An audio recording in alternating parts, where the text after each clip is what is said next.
Al Kadosh, Erev Tov, Kinyan Masechta, Masechet Taanit, Daf Tet, Amud. We're going to start actually on Amud Aleph, just on the bottom. We'll start it again for the third time, so that way the people that weren't here, they're able to do it.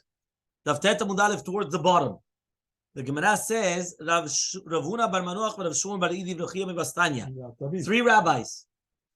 Are you listening? Three rabbis.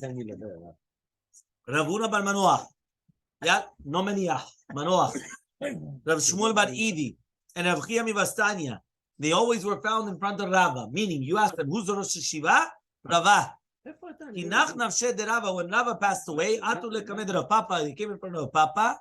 What happened? So what happened was he had the three musketeers. We have here the three musketeers, right here. Yeah. Right? So the three musketeers, they're over here. And every single time that something was said by Rav Papa, every single time something was said by Rav Papa, which is a little bit thing, he started, the winking, the photos, the this, the that. That's what was happening. So what happened? Chalash Tateh, Rav Papa was upset. Why? Rav Papa was like, listen, how much can he withstand? And it's only a certain amount that you could take from a bite. So what happens? Dav Teta Mubet, 9b, Teta Mubet. So he says, so what happened?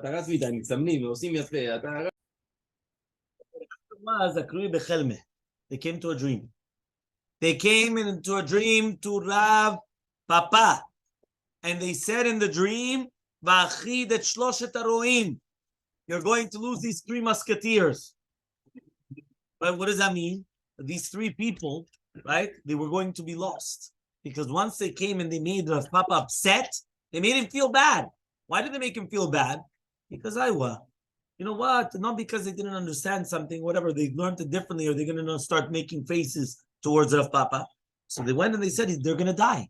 So when the next day, Rav Papa was telling them goodbye, he said, Lizlu Rabbanam Bishlama. You know what that means? So there's three different explanations. One explanation is that he wanted to save them from death. So in order to save them from death, you know what he did? He went and he said, right, in order to save them, he went and said, Shalom. You guys should have Shalom. That way you're going to be saved from death.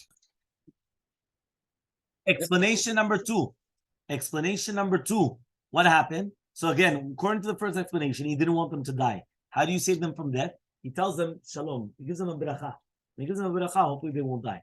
Explanation number two, he threw them out. By throwing them out, by telling them Shalom, litraot. So what happened? So now that was kilu their death. And therefore, that's it. They don't have to die.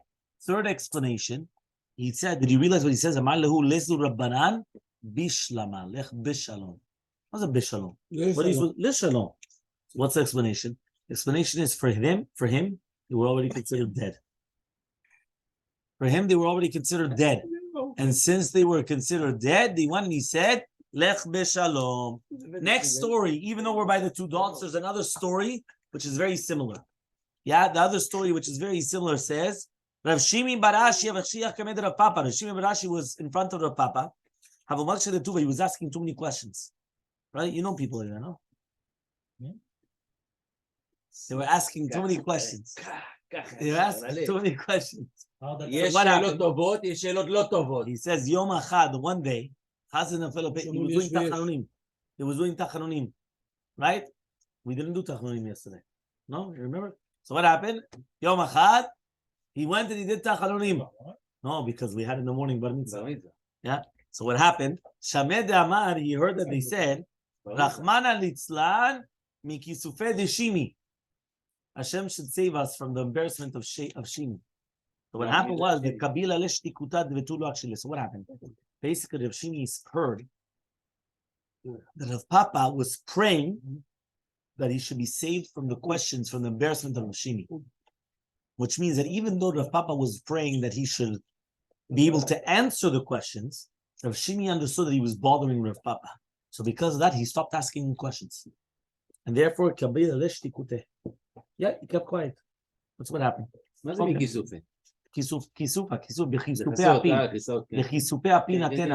Embarrassment. Okay? Nekuda. Now we're going to start the new Gemara. And even a Shakish holds that rain comes for a Yachid. The Amar Shakish says that a Shakish, how do you know that Matar comes for a Yachid? תכתיב says that Shalom Hashem Matar Met, Malko Hashem Oseh Chadidim Matar Geshem Telehem, Leish Esev Basadeh. You're going to ask for Hashem rain during the time of Malko, and Hashem is going to make clouds, and then it's going to start raining for a person that needs rain in the fields. I would have thought that if everybody needs rain, it's going to rain. Even for one person. I would tell you, we learned if it's going to be for the ish, I would have thought for all of his fields. Even for one field. If it's going to be for his field, I would have thought for the entire field. Even if you have one grass that needs rain, it will rain for that one grass. Esev, right? Esev, right? Kiha, the Rav Daniel Bar Katina, just like the Daniel Bar Katina, V'ulu ginat yad a garden. Kol yom avazi l'tzayil. Every single day he used to go to the garden. Amari used to say, "Hamesha bayamaya, this furrow needs water. Hamesha this one doesn't."